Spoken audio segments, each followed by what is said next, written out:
She's not angel. She's a devil.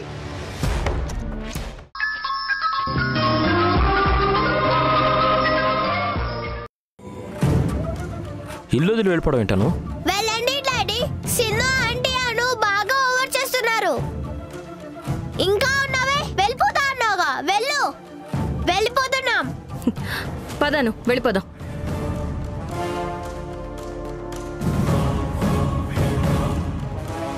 ఆగో.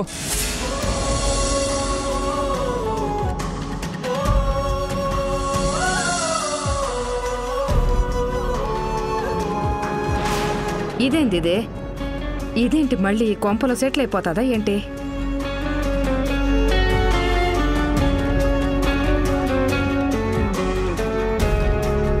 నా మాట విను, వెళ్ళొద్దు. వెళ్ళనీరా, మన ఇంటికి పట్టిన పీడ వదిలిపోతుంది. అమ్మా నీకు తెలీదు, నువ్వు కాసేపు సైలెంట్గా ఉండు. అను ప్లీజ్, రిక్వెస్ట్ చేస్తున్నాను. రే, నీకేమైనా మతిపోయింది అసలు? వెళ్ళిపోవాలని నిర్ణయించుకున్న వాళ్ళని ఆగిపోమంటూ బ్రతిమలాడుతున్నావేంట్రా? వెళ్ళాలనుకున్నారుగా, వెళ్ళనివ్వు. నువ్వు ఆపినా వాళ్ళు ఆగరు. అమ్మా నువ్వు ఊరుకుంటావా?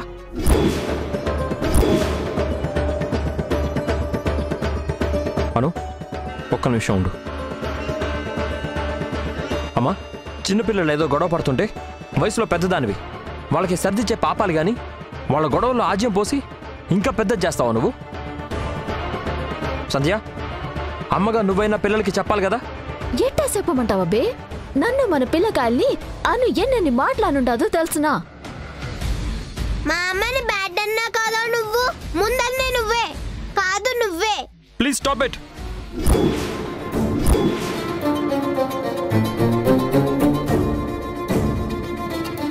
జరిగిపోయిన దాని గురించి ఇంక వదిలేయండి.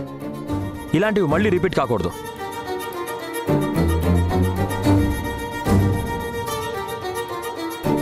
ఏంటమ్మా మీరు కూడా అను ఏదో అందని అర్థం లేకుండా బయట వాళ్ళలా వెళ్ళిపోతారా? ఇప్పుడే ప్రాజెక్ట్ సవ్యంగా నడుస్తుంది, వాట్సాప్కి మంచి ట్రీట్మెంట్ అందుతుంది. ఇప్పుడు మీరు ఇలా వెళ్ళిపోతే రేపు వాట్సాప్కి నేనేం సమాధానం చెప్పుకోవాలి? వాట్సాప్కి నేను ఇచ్చిన మాట తప్పిన వాడిని కాను. అను గురించే మేం మీ ఇంట్లో ఉంటున్నాం బాబు. అనుయే ఉండలేనన్నప్పుడు మేమెలా ఉంటాం బాబు? దాంతోపాటే నేను. అను అసలు నువ్వు ఎందుకు వెళ్ళిపోతానంటున్నావు? మీ ఇంట్లో ఉన్నవాడు ఎవరు నాకు ఇష్టం లేదు, అందుకే వెళ్ళిపోతున్నాం. మమ్మల్ని తక్కువగా చూస్తున్నారు.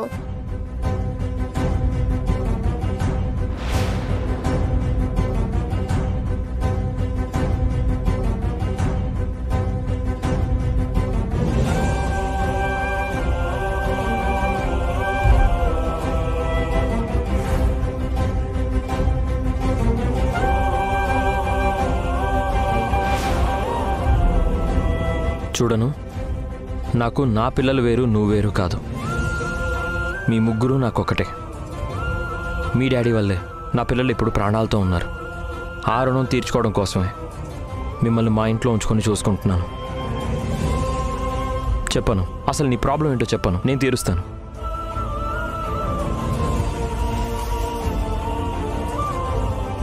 ఈ ఇంట్లో అందరూ సింధు అమ్మని టార్గెట్ చేసి మాట్లాడుతున్నారు. ఇంట్లో ఏం జరిగినా సరే తనదే తప్పన్నట్టుగా తిడుతున్నారు.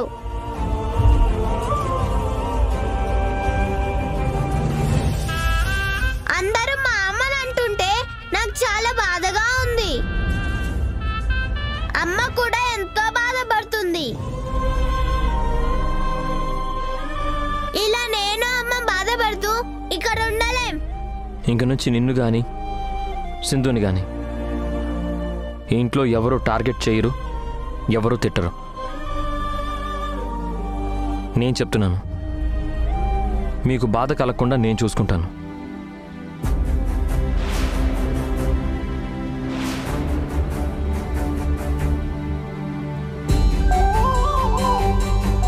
ప్లీజ్ అను, మీ డాడీకి బాగా అయ్యే వరకు నువ్వు మాతోనే ఉండాలి. ప్లీజ్ అను.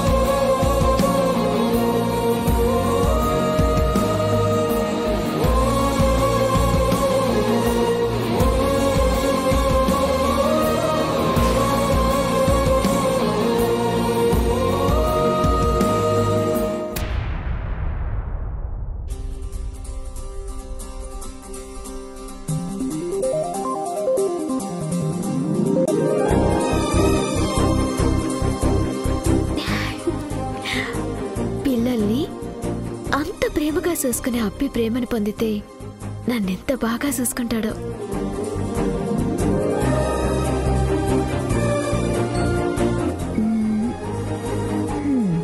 పెద్ద పెద్ద పండితుల్లా కవులంతా విపులంగా చెప్పకపోయినా నాకు తగ్గట్టు నా మనసులోని మాటల్ని ఈ లవ్ లెటర్ ద్వారా యష్ అప్పికి తెలిసేలా చేయాలి. ఏం రాస్తే బాగుంటది? అసలు ఈ లవ్ లెటర్ ఎట్టా వదిలి పెట్టాలా?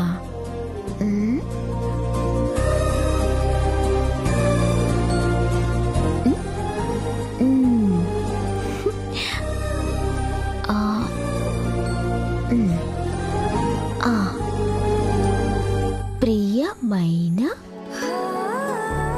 శ్రీవారికి.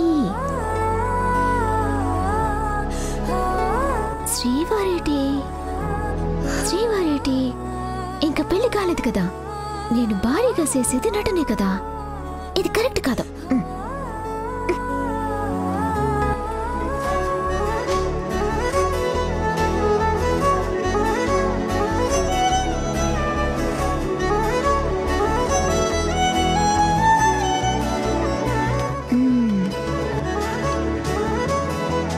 నా మనసు దోచుకున్న మనిషి మీరు.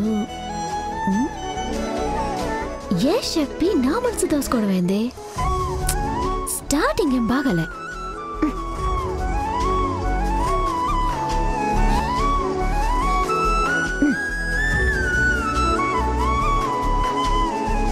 నా గుండెల్ని దోచుకున్న అబ్బి. గుండెల్ని దోసుకోవడం ఏంది? అబ్బి ఏం దొంగ కాదు కదా.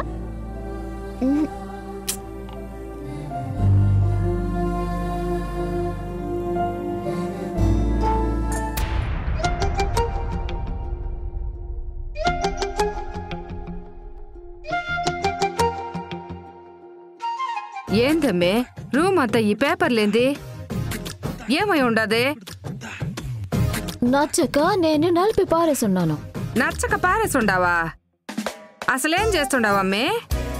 ఎన్నాళ్ళని ఇలా యష్ అబ్బికి భారీగా నటిస్తా ఉండాలి చెప్పు. అందుకే యష్ అబ్బికి దగ్గర అవ్వాలన్నా, నా మనసులోని ప్రేమని చెప్పాలి అన్నా, అందుకు నాకు ఒక్కటే దారి దొరుకున్నదే. ఏందా దారమ్మే? లవ్ లెటర్ ద్వారా ప్రయత్నం చేద్దామని చెప్తాండా. కానీ ఒక్క లెటర్ లో కూడా నా ప్రేమని కరెక్ట్ గా చెప్పలేకపోతున్నాను. ఎంత ఆలోచించినా నాకు మంచి ఐడియా ఏది రావడం లేదమ్మే. ఓసి పిచ్చిదానా, ఈ లవ్ లెటర్లు అనేవి మా రోజుల్లో నీకు అర్థమయ్యేటట్టు చెప్పాలంటే పాత చింతకాయ పచ్చడి లాంటిది. ఇవంతరించిపోయి చాలా కాలం అయి ఉండాది. అమ్మే ఇప్పుడంతా కొత్తగా నడుస్తుండాది. ఏదైనా సరే కొత్తగా ట్రై చేసి యష్ ని ఇంప్రెస్ చేయి అమ్మే. ఇట సింపుల్ గా వద్దమ్మే. ఏం చేస్తే యష్ అబ్బి బాగా ఇంప్రెస్ అవుతాడా? అమ్మే అది ఏదైనా సరే అది యష్ కి లైఫ్ లాంగ్ గుర్తుండేలా ఉండాలా. అమ్మే అట్ట అడితే ప్లాన్ చేయి. ఓ అదే నాకు ఐడియా రాక నిన్ను అడుగుతా ఉన్నానమ్మే. మగాళ్ళకే ఆడాళ్ళు ఏం చేస్తే నచ్చుతాదో అట్లాంటిదేమన్నా చెయ్యి. అప్పుడు నీ వెనక యష్ కుక్కలాగా తిరుగుతాడు. సాలే ఊరుకోమే. నేనట్టాంటిది చేస్తే నాది మరీ సీప్ క్యారెక్టర్ అనుకుంటాడా? ఇట్లాంటి పిచ్చి సలహాలవి ఏమాక. నేను ఏదో ఒకటి ఆలోచించుకుంటాను. అమ్మే రాసుకో రాసుకో.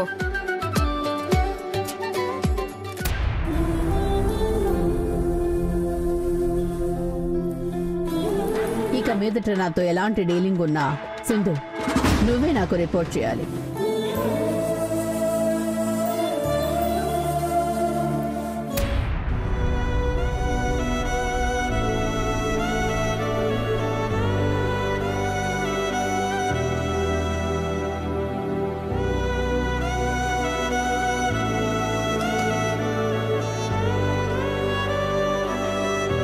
రేష్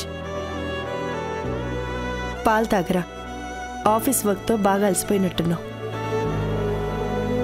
అదేం లేదమ్మా. ఇంతకీ ప్రాజెక్ట్ వర్క్ ఎలా జరుగుతుందిరా? ఓకే అమ్మా, అంతా బాగానే ఉంది. ఈ ప్రాజెక్ట్ వల్ల మన కంపెనీ పేరు, వాస్తవ కంపెనీ పేరు ఇండియా వైడ్గా మారుమోగడం కన్ఫర్మ్. త్వరలో ప్రాజెక్ట్ ఇనాగరేషన్ కూడా స్టార్ట్ అవబోతుంది. ప్రాజెక్ట్ విషయంలో అన్నీ బాగున్నప్పుడు మరెందుకు నువ్వేదో ఆలోచిస్తూ డల్గా ఉన్నావు? మన ఇంట్లో ఉన్న ప్రాబ్లమే నేను ఆఫీస్ వర్క్లో కూడా ఫేస్ చేస్తున్నాను. సింధునేగా నీ ప్రాబ్లం? అవునమ్మా. ఆ రోజు మేడంతో జరిగిన మీటింగ్లో మేడం అన్న మాటలకి నేను తలదించుకోవాల్సి వచ్చిందమ్మా. మేడం దృష్టిలో ఆ సింధు సిన్సియర్ అయిపోయింది. నాకంటే సింధుకే ఎక్కువ ఇంపార్టెన్స్ ఇస్తుంది. అదే నా బాధంతా. చూడు యష్, నీకొక మాట చెప్తున్నాను, బాగా గుర్తుపెట్టుకో.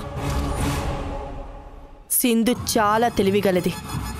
ఈ ప్రాజెక్టు విషయంలో దానికి ఎలాంటి పేరు రాకూడదు. నువ్వది మర్చిపోయావో నీకొచ్చే పేరు కూడా అదే లాగేసుకుంటుంది. జాగ్రత్త. నేను అదే అనుకుంటున్నానమ్మా. కాకపోతే సింధు సునంద మేడంకి బాగా క్లోజ్ అయిపోయింది. ఈ ప్రాజెక్ట్లో తనకి పేరు రాకుండా చేయాలంటే ఇక మీదట నేను ఫుల్ టైం ప్రాజెక్ట్ వర్క్ మీదే మనసు పెట్టాల్సి ఉంటుంది. నీకు మంచి పేరు వస్తుందంటే అమ్మగా నాకు సంతోషమే కదరా. థ్యాంక్స్ అమ్మా. పిల్లల్ని జాగ్రత్తగా చూసుకో. నేను బిజీగా ఉంటాను కాబట్టి వాళ్ళని నేను పట్టించుకోలేను. నిన్న జరిగిన గొడవలు లాంటివి మళ్ళీ జరగకుండా చూసుకో ప్లీజ్ అమ్మా. అలాగేరా, నువ్వేమీ దిగులు పెట్టుకోకు, నాకొదిలే.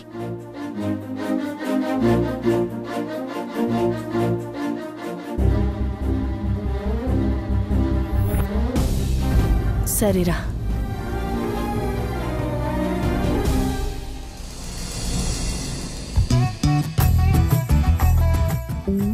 అప్పి ఏడ కనిపించడం లేదు. ఇంకా తానం చెప్తున్నాడా ఏంది? యాడున్నాడు? ఇదేంది? యష్ రూమ్ బయట ఎదురు చూస్తా ఉండాది. ఓహో, అల్లుడు గారి కోసమే అనుకుంటా. సంధ్య, ఏంటి ఇక్కడున్నావు? చెప్పు, ఏంటి విషయం? అబ్బి, నువ్వు నాకు ఒక చిన్న హెల్ప్ చేయగలవా? వై నాట్, చెప్పు. నువ్వు చేస్తానని మాట ఇస్తేనే నేను చెప్తాను. మాట ఇచ్చిన తర్వాత కాదనకూడదు మరే. భలేదానివే సంధ్య. నాకు నువ్వు ఎంతో సాయం చేసావు. రిషి మనసు మార్చి సింధుకి దూరం చేసావు. అలాంటి నీ కోసం నేను ఏదైనా చేస్తాను. మాట ఇస్తున్నాను.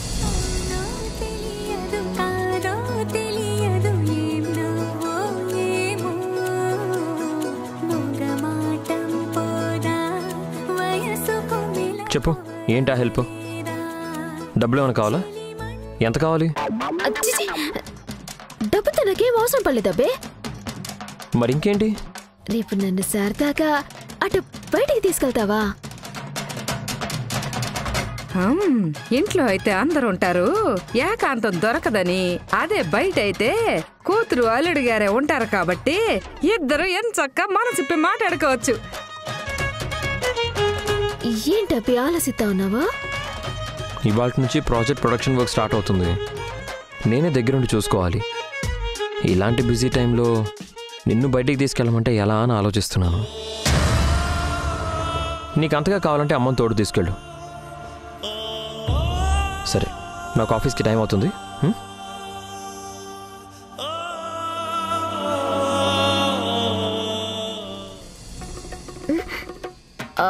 అమ్మి, యష్ అబ్బి, నువ్వేం చెప్పక్కర్లేదమ్మే. నీ ఫేస్ చూస్తుంటేనే తెలిసిపోతా ఉండదు యష్ నిన్ను బయటికి తీసుకెళ్ళడానికి టైం లేదన్నాడని. నీకంటే తెలుసమ్మి? మీ అమ్మి గారు నీ తెలిసిపోతాయమ్మే, అంతే. అమ్మే, నువ్వేం ఫీల్ అవ్వకో. అల్లుడు గారు నిన్ను రేపు బయటికి తీసుకెళ్లేలా నేను ప్లాన్ చేస్తాగా. ఏం చేస్తావమ్మే? ఎవరు చెప్తే యష్ తిరిగి ఎదురు చెప్పడో తనతోనే చెప్పిస్తాను.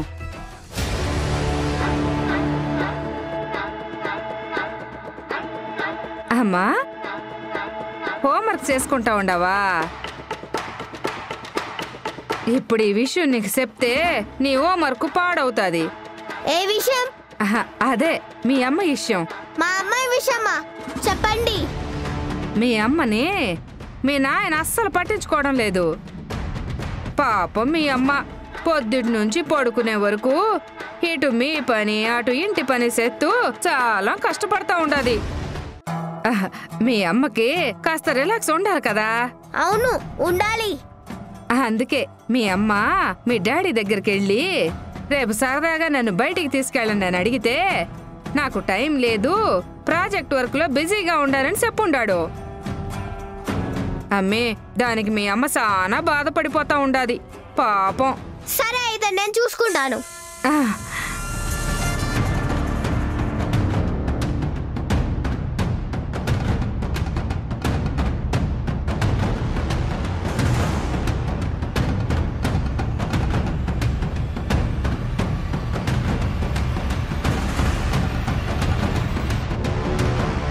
అమ్మా ఏంటి డల్గా ఉన్నావు?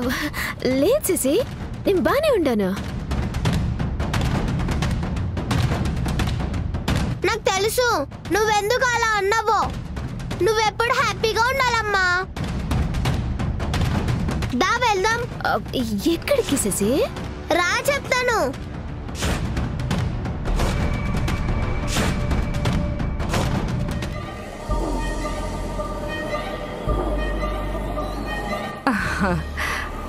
శశి నా కూతురు చేయి పట్టుకుని మరి దగ్గరుండి తీసుకెళ్తానంటే వాళ్ళ డాడీ దగ్గరికి అయి ఉంటది. శశికి నేను చెప్పిన మాటలు బాగానే ఎక్కుండాయి. రా అమ్మా. అమ్మా నువ్వు ఇక్కడే ఉండు, నేను ఇప్పుడే వస్తాను.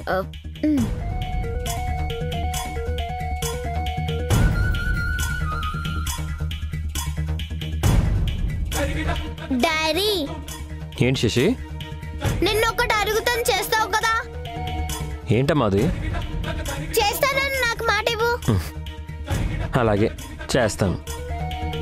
ముందు మీరు ఆ బ్యాగ్ పక్కన పెట్టండి. సరే చెప్పు, ఏం చేయాలి?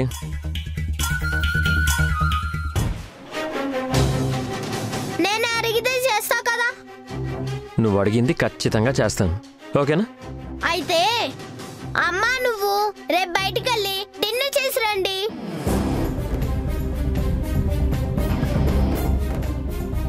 ఏంటి షాక్ అయ్యారు? ఏం లేదమ్మా, నేను కొంచెం వర్క్ బిజీలో ఉన్నాను. నువ్వెప్పుడు పనిలో బిజీగానే ఉంటావు. అమ్మ కూడా అంతే, ఇంటి పని మా పని చూసుకుంటూ బాగా స్ట్రెస్ ఫీల్ అవుతుంది. అస్సలు రెస్ట్ దొరకట్లేదు అమ్మకి. అందుకనే మీ ఇద్దరు హ్యాపీగా బయటికి వెళ్ళి రిలాక్స్ అవుతారు. నిజమే అనుకో, కానీ కానీలు గిన్నెలు కేలేవు. నువ్వు నాకు మాట ఇచ్చావు, కాదంటే నేను మళ్ళీ భోజనం చేయడం మానేస్తాను. అంత పని మాత్రం చేయకు. ఇది నా ఆర్డర్ డాడీ. సరే మేడం, మీ ఆర్డర్ని శిరసావహిస్తాం.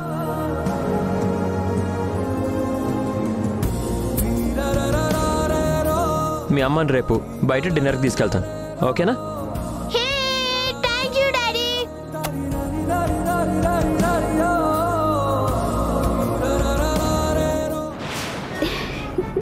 అమ్మా నువ్వు హ్యాపీనా? Double happy. Thank you Shashi.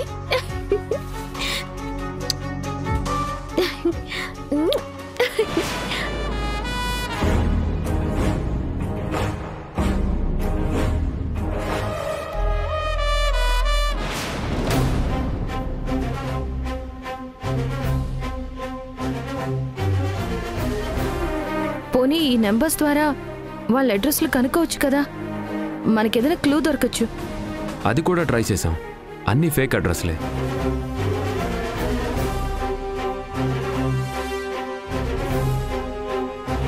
Rishi శశిని kidnap చేసింది కన్యాకుమారి వాళ్లే అని ప్రూవ్ చేయాలి. అలా చెయ్యాలంటే నా దగ్గర వాళ్లే దోషులని నిరూపించే ఏ ఒక్క ఆధారం లేదు. మరి ఎలా ప్రూవ్ చేస్తాను? ఆ లిస్ట్లో లాస్ట్ 2 నెంబర్స్ నుంచే ఎక్కువసార్లు కాల్స్ వచ్చాయి. ఎస్, ఇప్పుడు నా దగ్గర ఉన్న ఒకే ఒక్క ఆధారం ఆ ఫోన్ నంబర్. దాని ద్వారానే వాళ్ళని పట్టుకోవాలి. ఆ నంబర్ కన్ఫర్మ్గా కన్యాకుమారి ఫోన్ నెంబరే అయ్యుంటుంది. ఇంకోసారి ఆ నెంబర్కి కాల్ చేస్తే లిఫ్ట్ చేయదు. నేనే కన్యాకుమారి రూమ్కి వెళ్ళి అక్కడ ఫోన్ చేస్తాను. ఫోన్ ఆ రూమ్లోనే ఉంటే ఖచ్చితంగా రింగ్ అవుతుంది, అప్పుడు దొరుకుతుంది. సో ఎలా అయినా సరే ఆ ఫోన్ వెతికి పట్టుకోవాలి.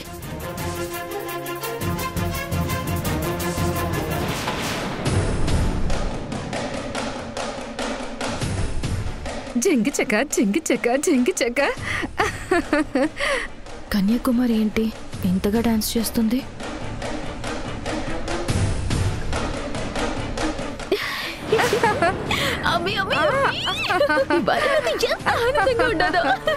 తెలుసమ్మే, నీ ఆనందం ఆకాశమంతా, నీ సంతోషం భూమంతా. అవునా? అవునమ్మీ. యష్ నన్ను డిన్నర్ కి బయటికి తీసుకెళ్ళిపోతాన్నాడు. అమ్మే, ఈ శుభ సందర్భంలో నీ నోరు తీర్చేస్తాను. పద పద పద పద. జింగి చెక్క జింగి చెక్క.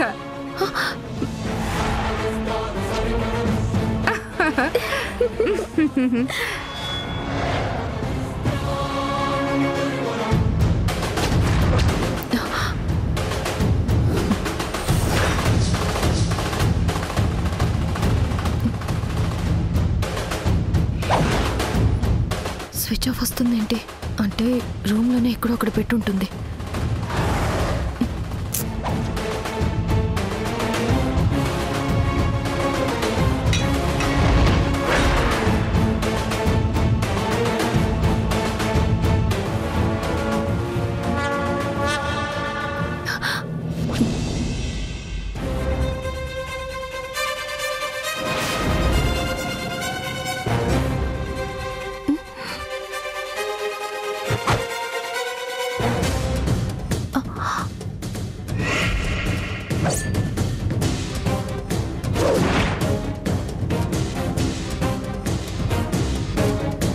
ఫోన్ ఎవరు చేస్తుండారు?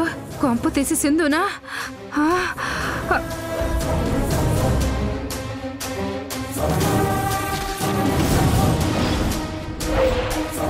కన్యాకుమారి బయటకు వచ్చి నన్ను చూసి వెళ్ళిందంటే ఆ ఫోన్ రింగ్ అయింది.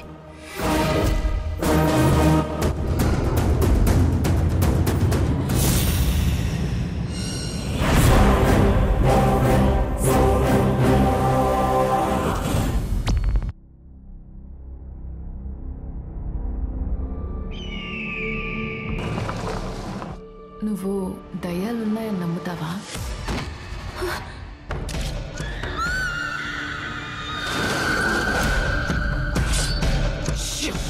దయ్యం వస్తుంది.